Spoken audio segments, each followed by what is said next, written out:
So recently I've been watching a lot of Warframe content and then been hearing this word a lot. Trivializing Warframe is a bad thing, and everybody been saying this, whether it's the devs or the Warframe popular channels or whatever the streamers. And I don't understand because I always thought this is how I envision Warframe. Warframe has two things going for it. Number one, and that is the power of fantasy, and number two is the fashion frame. And fashion frame is just another Barbie simulator. Don't get me wrong, I am a fan of fashion frame as long as I have the power fantasy. And so why do they every time there's a new mode and somebody finds some kind of Warframe that can excel at this mode, for some reason the devs would always nerfed it and said that it's an exploit.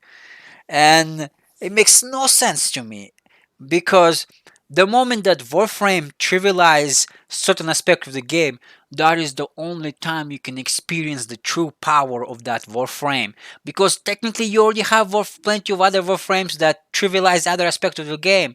For example, Immortal Frames, they trivialize survival. Warframes like Limbo, who trivializes defense, like when you do cool survival, right? I know for a fact that that Kuva Siphon is not going to be destroyed if I'm using Limbo. There is just nothing the enemy can do to destroy that. So isn't that what it is? Because if it wasn't for that, I would never use Limbo. I would be just running in arrows everywhere, or any other tanky Immortal Frames. Or like when you play ESO, the Elite Sanctuary Slide, you take Siren because technically she trivialized the entire mod. You can just solo all 8 wave because she's just that good, and that's why I love Siren.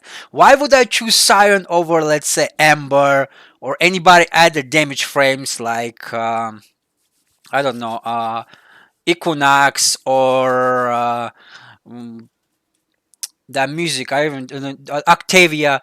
Why would I choose them over Siren? Siren can do everything they do better. She's more tankier. She has better sustain. She has more damage. Well, I guess that's the better because the damage is scale. All of them have damage scale. But she also gives me buff to my melee. She technically trivialized the entire mod, and yet people use her. Why? Because that's where you can experience when a Warframe trivializes an aspect of the game. That's where you can experience that power fantasy. That's where you can feel how powerful you can be in Warframe, and why a lot of people love this game, like me, love this game.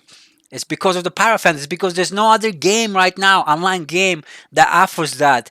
Every game right now up there, games like WoW or ESO, Final Fantasy, whatever it is, they're so overtuned that you don't ever experience that power. That's one of the reasons I even stopped playing Warframe, because they take away most of my power from my melee damage, right? I kind of rage quit there, overreact a little bit. But that's not the point. The point is, it's like every time they nerf something, they go in back direction. It's like, well, here, iPhone 10, I don't really use iPhone, I use Android, but that's not the point. The example is they give you iPhone 10, then they take it away from you and give you iPhone 1.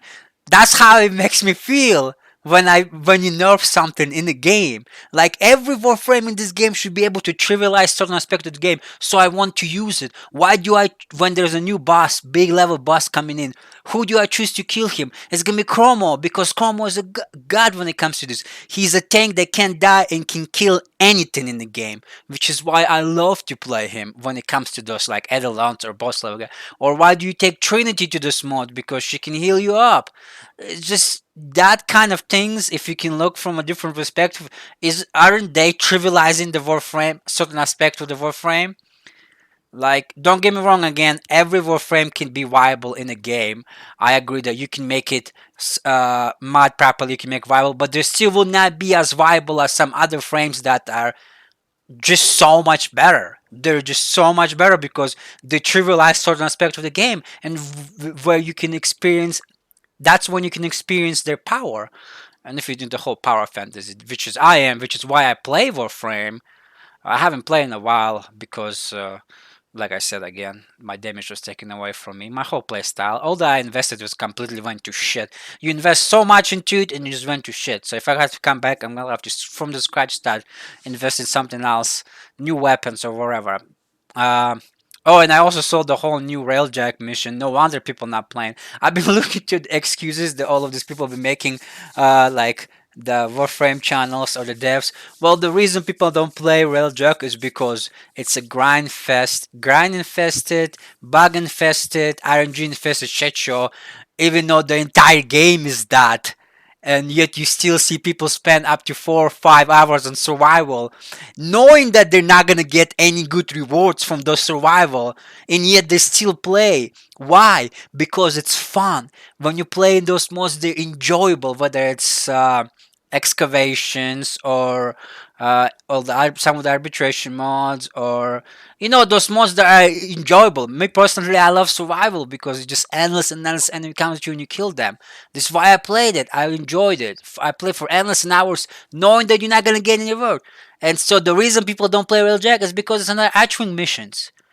I may out of all of the hours I play Warframe, I probably spent like 10 minutes in Archwing missions. Well, that's not true. I had to level up a few Archwings.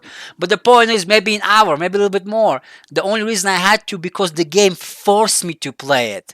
The game forced me to finish up the start chat to unlock the end game, so I had to play this one. Every time I sit inside Archwing, I felt like a giant pussy. Everything one shots you. The flying feels so unintuitive. You get stuck on every single corner.